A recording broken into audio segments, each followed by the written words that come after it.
Para sa mahal sa buhay, kahit hindi tayo sanay at hindi tayo sigurado, ay susuungin natin anumang pagsubok na magkaroon lamang ng pag-asang maging maayos ang buhay at kinabukasan. Lalo pa kapag may bagong miyembro ng pamilya ang paparating. Gaya na lamang sa kwentong ating mapapakinggan tungkol sa buhay nila Harold at Rona sa mga panahong nag-uumpisa pa lamang silang magpamilya.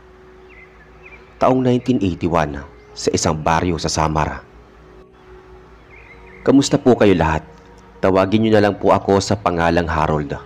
Gusto ko lamang pong ibahagi ang aming karanasang mag-asawa patungkol sa isang aswang na tinatawag na manananggala. Noong bagong kasal pa lamang kami, isa po akong security guard mula pa sa tatay at mga kapatid ko ay tila ito na ang naging linya ng trabaho. Masasabi kong bukod sa naging propesyon na ito ng pamilya namin ay masaya ako sa trabaho. Isang eskwelahan ang binantayan ko kasama ng ilan pang mga gwardya. Nasa gantong trabaho na ako nang siguro nasa 5 taon na din. High school lamang po ang natapos ko sa isang eskwelahan pa sa Tagum probinsya, kung kaya't pagdating sa pagalingan akademiko ay wala akong maipagmalaki. Alam ko lamang po ay magbibilang at magbabasa, subalit tangi sa Tagalog lamang. Medyo hirap kasi ako kapag English na ang pinag-uusapan. Nakakayaman pong aminin pero ganun po talaga. Hindi lahat ng tao ipinapanganak na mayroong maayos na edukasyon. Bagamat alam ko naman na walang pinanganak na taong bobo, pero sa katotohanan ay marami ang salat sa tamang edukasyon sa ating mundo. Pero hindi po ito dahilan para hindi tayo maging matagumpay sa buhay. Para sa akin, kung may tamang diskarte lamang at kasipagan sa sarili, ay may mararating din ang isang tao. Ang nakakatuwa lamang po sa karanasan ko bilang isang gwardya ay hindi naman po sa pagmamayabang. May isang estudyante sa kolehiyo nagkagusto sa akin. Hindi ko po alam kung bakit at paano, pero basta nahulog siya sa akin. Tawagin natin siyang Rona, isa sa mga estudyante sa pinagtatrabahuan kong paaralan. Kung sa itsura lamang po, ay masasabi kong may laban ako. Matangkad at kita pa ang dugong Kastila sa akin. Bandang Hulyo ng una kong makausap itong si Rona. Hindi kasi inaasahang insidente ang naganap dahil para magkakilala kami. Isang maulang Martes noon, kanya-kanyang iwas ang mga estudyante na babasa. Sa lakas ng hangin ay hindi maiwasang ilan sa mga tuyong sanga ng puno sa kung saan doon ako nakapwesto. Maputol at malaglag ang mga to.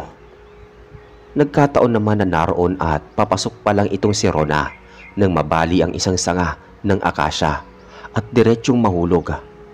Hindi ko alam at hindi ko naman inaasahan na kusang gumalaw ang aking katawan para mailigtas itong isang babae na marahang naglalakad at tila hindi alintana ang malakas na pag-ulan. Sakaling hindi ko po yun ginawa, ay tiyak akong mamamatay yung estudyante sa laki ng sanga. Hindi naman po agarang nakilala ko si Rona. Ilang araw pa yata yung lumipas nang inabangan ako nito matapos sa shift ko. Saka nilapitan at tinanong kung pwede ba siyang sumabay sa paglalakada. Kahit pa may bisikleta ako noon, bumaba ako para sabayan siya. Saka ko palang natandaan na siya pala yung iniligtas kong babae nang magpakilala siya. Umpisa noon ay naging magkaibigan po kami at nagkamabutihan. Pero syempre, sa labas lamang po. Walang pag-asa kasi na magugustuhan ako ng pamilya nito. Medyo nakakaangat sila sa buhay at hindi problema sa dalagang ito ang pagkain sa araw-araw. Hindi po katulad ko na kapag huminto sa pagtatrabaho kahit isang araw lang ay tiyak ang problema ang pagdating ng sauran. Pero iba si Rona. Hindi niya tinitignan ang estado ko sa buhay, kundi ang pagkatao ko. Siyempre, bonus na lamang po na gwapo ako pero ang nagustuhan niya sa akin ay ang pagiging maalalahanin at pagiging masipag. Dahil sa kahit daw tanggalan ako ng pera, ay magagawan ko pa ng paraan. Hindi tulad sa mga maliligaw niyang mayayaman na nakaasa lamang sa pera ng mga magulang, subalit walang sariling diskarte. Buwan lamang po ang lumipas, dala na din ng kabataan namin at kapusukan, ay may nangyari sa amin. Hindi ko masasabing hindi namin sinasadya dahil sa pareho din naman namin ginusto ito. Ngunit kabaliktaran ang nangyari. Imbis na kasi si Rona ang matakot sa nangyari, lalo pa at nagbunga nga ito, siya pa itong kalmado habang ako ang natataranta. Siya pa itong nagpapakalma sa akin at nagbibigay ng mga suwestyon. Hindi naman po kasi ako natatakot para sa akin. Ang inaalala ko ay ang masisira ko ang buhay ni Rona, pati ang kanyang pag-aaral. Nasa huling taon na siya ng kanyang kurso at ilang buwan na lamang ay magtatapos na siya. Nagawa naman niya po makatapos at makaakyat sa entablado. Ginawa niya ng paraan para maitago ang dinadala niya. Ngunit syempre, walang sikreto ang hindi nabubunyag. Nang maglimang buwan na ang tiyan niya, ay hindi na namin nakaya pang itago ito sa mga magulang niya. Gusto akong idemanda ng mga ito nang malamang gwardya ko sa eskwelahang pinapasukan ng kanilang anak. Bagay na hindi naman mapapayagan ni Rona.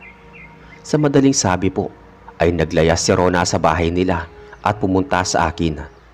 Syempre dahil sa nakikituloy lang ako sa tiyahin ko, hindi kami pwede doon. Kailangan kong maghanap ng kwartong maaari naming tirhan. Kwarto na magiging komportable si Rona at ang magiging anak namin. Ngunit siguro ay nakita niya na nahihirapan ako. Siya na mismo ang nagmungkahi na umuwi kami sa lugar ko sa may Samar. Naikwento ko kasi sa kanya kung gaanong kaganda ang lugar namin at kung gaanong kasimple ng pamumuhay ng mga tao. Ayon pa sa kanya, ay maaari naman kami magumpisang muli doon at kapag nakapanganak na siya, ay tutulong siya sa akin oras na makapagturo na siya. Opo, tama po kayo. Isang guro si Rona. Ako naman dahil sa tuliro na din ang isipan, ay pilit ko na lamang na hindi pinapahalata. Pumayag na lang ako sa gusto niya.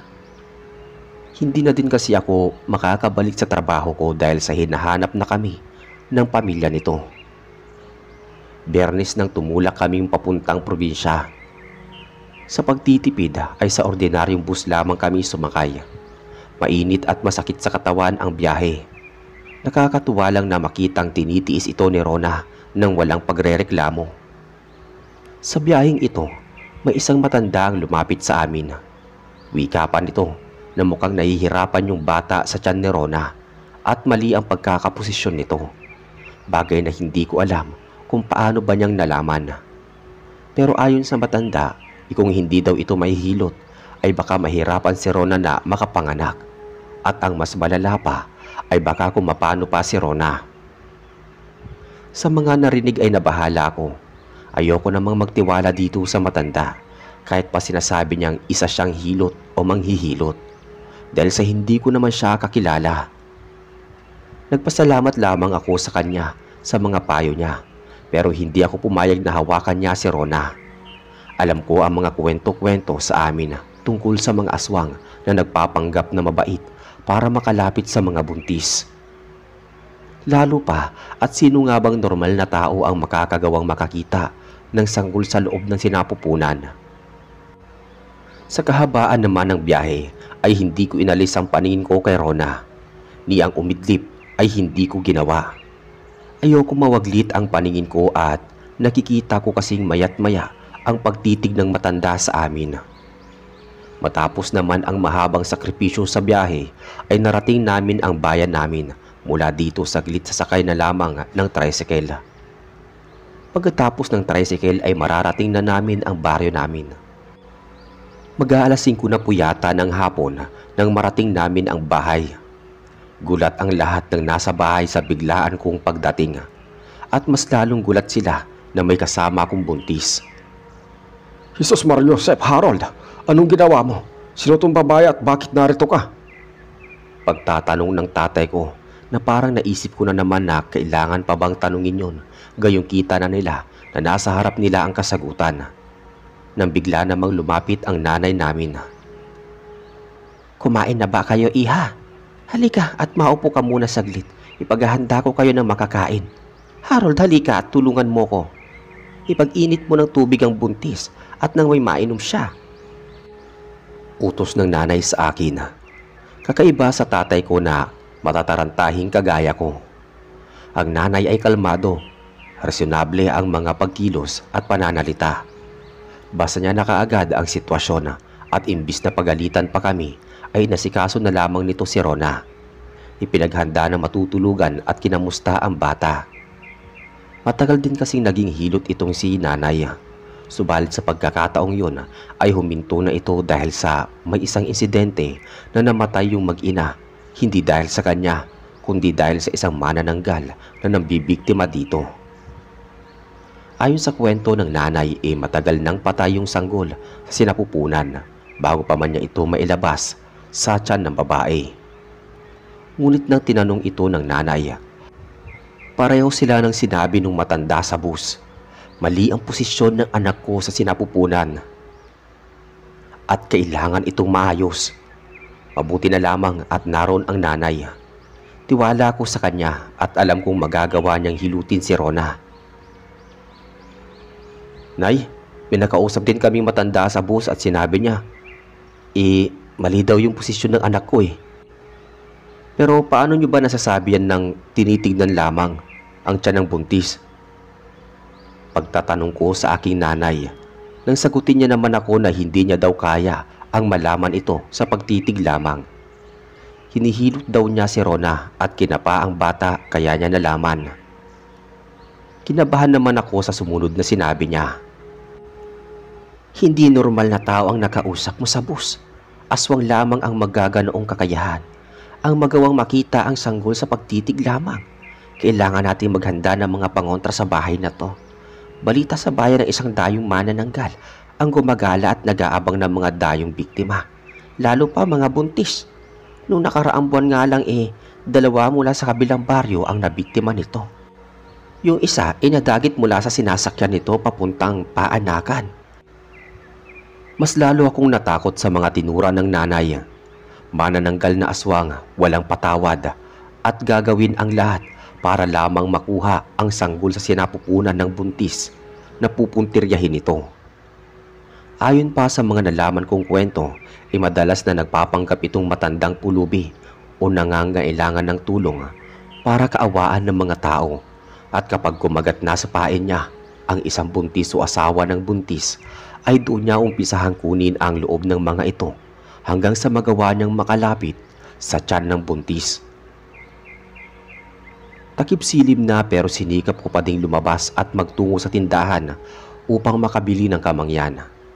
Nanghiram din ako ng mga bagakay sa kapitbahay naming albularyo para may magamit ako sa gabing iyon sakaling bisitahin kami ng aswang. Labis naman ang pagtataka ni Rona bago sa kanya ang pandinig ang mga aswang dahil nga siya ay lumaki sa syudad. Bihira siyang makarinig ng mga kwentong kababalaghan at mga aswang. Subalit ang makita lamang nito kami na natataranta at nagbibigay na din sa kanya ng pagkasindak. Alam niyang hindi biro ang kinakaharap namin at alam niyang nasa peligro ang buhay nila ng anak namin. Subalit pilit naman itong pinapakalma ng nanay. Ika pa nga nito na hindi naman kami papayag na masasalisihan ng aswang. At sapat umano ang kaalaman niya para makaiwas sa pag-atake at lihim na paglapit nitong nilalang sa bahay namin. Kailangan mo lamang iha na sumunod sa mga pag-uutos ko sa iyo, lalong-lalo na sa paglabas-labas mo. Hanggat maaari dito ka na lamang muna sa loob ng bahay manatili hanggang sa ikaw ay makapanganak. Mas delikado sa labas at anumang oras magagawa kang lapitan ng aswang. Dito sa bahay kailangan muna niya ng imbitasyon bago makapasok. Harold anak, mabuti pa kung may natabi kang pera naman dyan, palagyan mo ng kisame yung kwarto ninyo. Nang sa ganon maiwasan natin ang pagsalakay nito mula sa bubong. Wika pa sa amin ng aking nanay. Sa totoo lang po ay wala na talaga akong halos na pera. Nakakahiya nga na ginagamit namin ay ipon na ni Rona para sana sa pagbabakasyon niya sa ibang bansa. Pagkatapos ng graduation nila, bagay na hindi na natupad. Ito ang ginagamit namin sa kasalukuyan dahil nga sa hindi pa naman ako nakakapagtrabaho. Harold, mahal, huwag mo masyadong papaguri ng sarili mo. Ako ang nahihirapan sa tuwing nakikita kitang nakasimangot eh. Gamitin mo na lamang yung pera ko para magawa mo ang dapat na gawin natin. Para saan ang tinaman natin yan eh? Pag-wika ni Rona. Nahihiya po kasi ako talaga na ako yung lalaki pero siya itong gumagastos para sa mga pangangailangan namin. Dagdag mo pa na buntis siya. Pero sabi nga niya para sa anak namin. Gusto yung kumangkasing agad na maghanap ng trabaho, hindi maaari. Ayaw magpaiwan ni Rona sa bahay. Gusto niya palagi akong nakikita mayap-maya. Sa mga unang 1 hanggang 2 linggo naman po, maayos naman na ang lahat. Normal na ang gabi at mas nakadagdag pa sa kapanatagan ng kalooban namin na may kisame na ang kwarto namin. Hindi ko na kailangan ang mayat-maya ang dilat ng aking mata para tignan kung may dila na ba na papalapit sa tiyan ni Rona.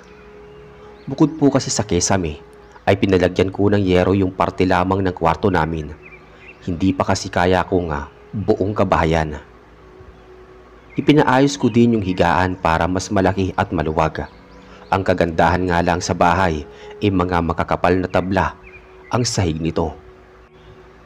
Nung bago kasi ako umalis sa amin, mga kawayan lamang iyon, maninipis pa. Isang araw nagpatulong sa akin ang tiyo Narding ko, kaarawan kasi ng kanyang asawa ng tiyahin ko, at nagkatay ito ng baboy. Siyempre gusto niyang ingrandi ang handa sa 50 taong kaarawan ng kanyang irog. Madaling araw pa lamang nasa may labas na kami ng bakuran nila para sa pagkakatay at paglilinis ng karne. 2 bahay lang naman po ang pagitan nito sa aming bahay at kita ko pa din naman ang bakuran namin. Bagamat abala po kami sa aming gawain, maya't maya naman ang pagsulyap ko sa bahay namin. Baka kasi mamaya may matandang pumunta doon o di kaya'y aswang na dumapo sa may bubungan. Medyo praning man po kung iisipin pero maiintindihan po ito ng mga tagapakinig. Lalong-lalo na ng mga magulang din. Gagawin ang lahat, maprotektahan lang ang pamilya.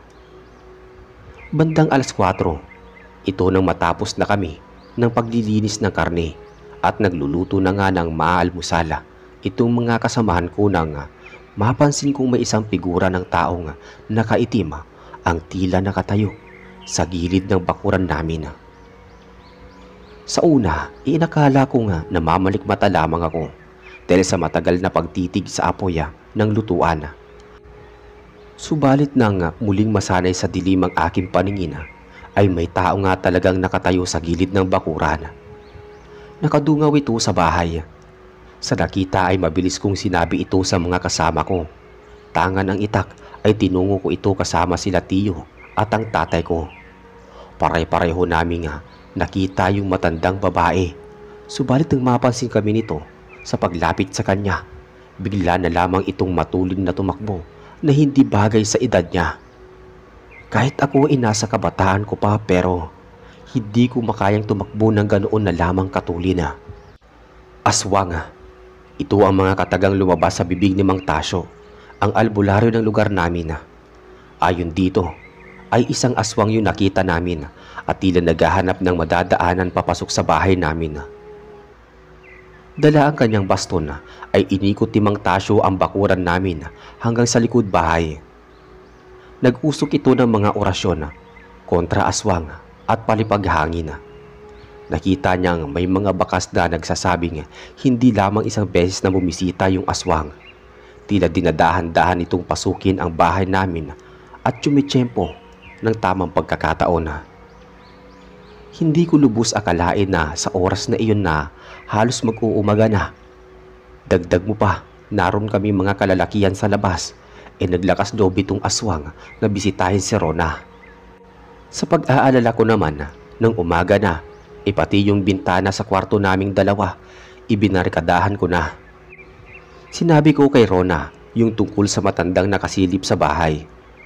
Hindi ko gaano namukhaan yung aswang pero alam namin nila tatay na matanda to. Napakahirap po nito para sa parte ko na padre de pamilya na hindi ko magawang magtrabaho dahil sa ayaw ko nga magpaiwan ng asawa ko. Hindi rin ako makatulog ng maayos dahil sa kaunting pagkaluskos lamang ay agad na akong nagigising. Sa umaga naman syempre kahit gusto kong matulog hindi ko magawa dahil nahihiya ko sa mga magulang ko. Nakikitira lamang kami mag-asawa at kailangan ko ding tumulong sa kanila. Hindi ako sanay na nagiging pabigat kahit na sino pa man. Hanggat maaari ay gagawin ko ang lahat ng kaya ko na kaya kong gawin para makaambag. Dahil nga doon, inaisipan ko na lamang ang kumuha ng mga magagawang handicraft, mga basket at kung ano-ano pang hinahabi gamit ang mga kamay ng mano-mano. Ito ang naisip kong gawin para kumita ng pera habang nasa bahay. Nakakapagod at mabagal pero ang importante ay may kita. Habang tumatagal ay mas bumibilis ako at mas dumadami ang nagagawa ko hanggang sa sumapit naman na ang kabuwanan ni Rona. Gusto ko sanang sa paanakan siya dalhin dahil nga sa panganay ito. Pero nagpumilit siya na mas tiwala siya sa aking nanay. Gusto niya na ito ang magpaanak sa kanya. Marahil ay nakuha na ni nanay ang loob nitong si Rona sa ilang buwang pag-aaruga nito sa asawa ko na para bang tunay niyang anak. Natatandaan ko po na Martes ito ng hapon. Kagagaling ko lang sa pinagkukunan ko ng mga handicraft at kasalukuyang papauwi ng bahay nang huminto akong saglit para magpahinga dala ng pagod. Naupo ako sa lilim ng akasya sa gilid ng daan. Maya-maya naman ay may nabanaagan akong taong naglalakad sa daan. Lihis ang puno sa daan kung kaya't hindi naman madaling mapansin kung may magpapahinga ba sa lilim nito. Marahan ko na pinagmamasdan ang taong naglalakad na papalapit sa akin. Sa tingin ko pa ay hindi ako nito nakikita. Nang ilang metro na lamang ang layo nito sa aking kinaroroonan ay napayuko ako at nagtago sa damuhan. Paano po kasi? Ito yung matandang babae sa bus. Labis ang pagtataka ko kung bakit naroon ito sa daang patungo sa baryo namin. Kita kong hingal itong naglalakad at naglalaway pa. Imposible naman po kasi nga kabaryo namin ito dahil sa kilala kong lahat ng naroon. At malalaman agad namin kung may mga dayo o kaya bagong kapitbahay. Ngunit wala po talaga. Natitiyak ko nga, dumayo lamang itong matanda doon para sa isang pakay. Ang aking anak, kagaya ng sabi ng nanay tanging aswang lamang ang may kakayahang makita ng mga hindi nakikita ng normal na mata. Lalo na sa mga sanggol na nasa sinapupunan. Ang problema ko ngayon ay papaano uuwi sa bahay nang hindi ko nadadaanan itong matanda. Iisa lang kasi ang daan papunta sa amin. Alanganin naman na dumaan ako sa damuhan, lalo pa't may dala kong mga handicraft na gagawin pa lamang. Ngunit sa unahan lamang ay nakita ko itong lumiko sa may kakahuyan. Bigla itong nagsuot doon na akala mo pa'y may pinagtataguan. Saka ako lang natanaw si Mang Tasyo na kasama si tiyo ko at tila magtutungo sa kabilang baryo para manggamot. Agad ko naman itong sinalubong at pinag-usapan ko na sana ipagpaliban na lamang ang pagpunta sa kabilang baryo dahil sa nakakita ko at nakita ko yung aswang na papunta sa amin. Mas mapapanatag kasi ako kung nandoon si Mang Tasyo nang may makatulong kami sa paglaban dito sa manananggal na gumagala. Ayon naman kila Mang Tasyo ay uuwi din daw sila mamayang gabi at sasaglitin lang ang kumpare nilang nagpapagamot. Wala na nga po akong nagawa kung hindi ang magmadali na lamang sa pag-uwi habang palingon-lingon sa paligid sakaling naroon yung matandang aswang. Bandang 6 ay nagsunog ako ng goma sa labas ng bahay. Pinagsindi ko din ng kamangyan si nanay sa loob at sinabi kong nakita ko yung aswang na nasa kakahuyan lamang malapit sa amin. Hinala ko ay sasalakay ito paglalim ng gabi at walang ibang pupuntiryahin kundi ang aming bahay. Inihanda ko na ang bagakay, buntot pagi at asin, pati nga yung bakal na tubo na pag-ihip ng lutuan ay kinuha ko na para maidagdag sa mga sandata namin ng tatay. Matyaga kaming naghintay sa may pinto ng bahay. May silungan kasi sa parting ito. Ayaw naman kasing lumantad sa bakuran at baka kami naman ang pagdiskitahan ito. Pagpatak ng alas 10 ng gabi ay doon ko na narinig ang malakas na tunog na nagmumula sa pakpak. Pumapailan lang sa hangin ang marahang paghagik-gik ng naturang aswang na tila nasasabik sa sanggola. Maya-maya ay nagtahulan na ang mga aso sa baryo. Sinyalis na may nakikita itong ikinakagalit nila. Nang lumabas ako para igala ang mata ko sa himpapawid, kitang-kita ko sa liwanag ng buwan ang isang malaking nilalang na mistulang paniki. Putol ang katawan at papalapit sa aming bahay. Sinigawan ko pa agad ito at sinabing ako ang harapin niya kung matapang siya. Hindi ko naman po akalain na matapang pala talaga ito at sinalakay nga ako. Mabuti nga lang inakadapa ko kagad at naiwasan ang pagdagit nito. Napakabaho po nitong aswang, parang nabubulok na karne na hindi mo maintindihan. Masakit sa ilong at lalamunan ang lansa nito. Paikot-ikot ito at mabalasik na bumubulusok mayat maya. Hindi ko malaman ang gagawin na. Pinapasok ko na ang tatay ko dahil sa sinumpong na ng rayuma at baka mapano pa. Ako na lamang ang naroon at pilit na nagtatapang-tapangan para hindi makalapit sa aming bahay itong nilalang. Ngunit alam kong dihado ako. Nanginginig na po kasi ang mga tuhod ko pero kailangan kong protektahan ang aking mag-ina. Nang bigla po akong nagulat dahil sa biglang tila nasaktan yung naturang aswang at nasasakala. Paglingon ko sa likod ko napaiktad ako nang makita ko yung matandang nakasakay namin sa bus. Yung matandang unang nagsabi na mali ang posisyon ng anak ko. Yung matanda na inakala ko nga siyang aswang. Nag-uusal ito ng mga salitang Latin na tila labis na nagpapahirap sa naturang aswang. Nagsuka itong aswang at sumadsad sa kakahuyan bago muling nakalipad at mabilis na tumakas papalayo. Tulala ako at hindi ko alam kung paano kakausapin yung matanda na hindi ko malaman kung bakit naroon at bakit kami tinutulungan. Nang maya-maya ay dumating si Mang Tasyo at ang tiyo ko. Nakilala nito kaagad yung matanda na kaibigan niya pala. Isang antingera itong matandang babae at manunugis pala ng mga manananggal at aswang.